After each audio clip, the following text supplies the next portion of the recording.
गंगा गंगा कोरे जन्मों काटाए। ये हिंदू क्या करता है? गंगा गंगा करके जन्म बिताता है, पूरा जीवन बिताता है।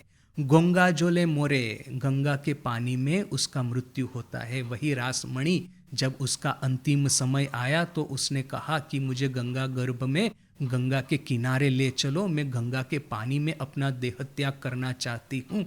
तो आखिर में, आखिरी समय में गंगा के किनारे ले जाया गया उनको, गंगा के पानी का स्पर्श किया और आखिर में एकाएक देखा कि जितने भी दिए थे सब बुझ गए। और फिर माँ जगत जननी स्वयं, ये भवतारिणी स्वयं, जिनका कि मंदिर माने वो रानी रासमणि ने बनाया था, वही भवतारिणी स्वयं जैसे कि उनको लेने के लिए वहाँ पे उपस्थित हुई। तो देखिए कि ये हिंदू का जन्म, माँ की गंगा प्रियता जो है वो तो जग जाहिर है कि। और फिर यहाँ तक कि जयराम बाटी में माँ जाती है तो वो आमोदर नदी है, तो माँ कहती है ये हमारी गंगा है। मैंने जयराम बाटी में तो आपको ये कलकत्ता वाली गंगा तो मिलेगी नहीं, तो वहाँ पे ये आमोदर नदी है। तो माँ कहती है मैं गंगा स्नान करने को जाती हूँ, अर्थात कि वही आमोदर नदी में स्नान करती है।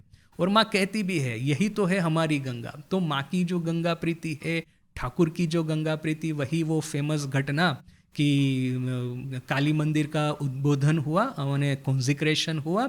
उस समय जो उनके बड़े भाई थे ठाकुर के राम कुमार, तो वहाँ पे पूजक के रूप में निमंत्रित हुए थे। तो ये बालक गदाधर भी वो रंग रस देखने के लिए पहुंच गया, किंतु जब भोजन का समय आया तो वहाँ पे भिक्षा नहीं ग्रहण करेगा। क्यों? रानी रासमणि तो कैवर्त जाति की है, और कैवर्त जाति तथाकथित निम्न जाति की उस समय मानी जाती थी, तो कैसे उनका आहार ग्रहण करेंगे? ये तो सब आचार निष्ठा में बड़े पक्के थे।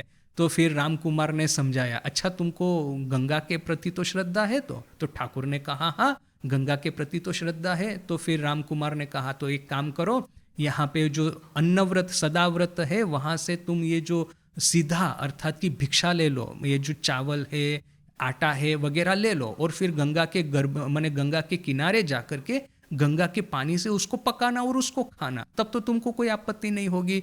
तो फिर जब राम कुमार ने गंगा के प्रति ठाकुर की श्रद्धा को इन्वोक किया, जागृत किया, तब ठाकुर ने स्वीकार कर लिया, अच्छा ठीक है। वहाँ से वो भिक्षा ग्रहण की, यह सब चीज़ों की, और फिर गंगा के किनारे जाकर के गंगा के पानी से खाना पकाया और उसका भोजन किया, वही गंगा के किनारे बैठ करके। तो देखिए कि हमारा जो हिंदुओं का है कि गंगा गंगा करके वो जीवन बिताते हैं, गंगा के जल में मृत्यु हम ग्रहण करते हैं।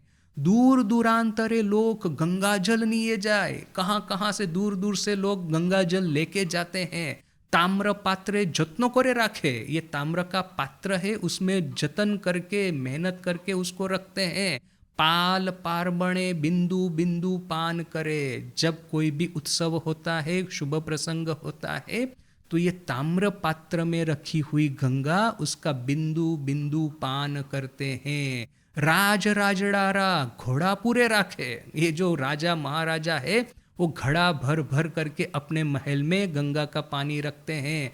कतो अर्थ व्यय करे गंगोत्री जोल रामेश्वरेर ऊपर निये गिये चौड़ाए, कितना अर्थ व्यय करके, कितना खर्चा करके गंगोत्री का गंगा जल रामेश्वर ले जाएंगे और वहां पे भगवान शिव के ऊपर में उसको ऑफर करेंगे, उससे उनका अभिषेक करेंगे।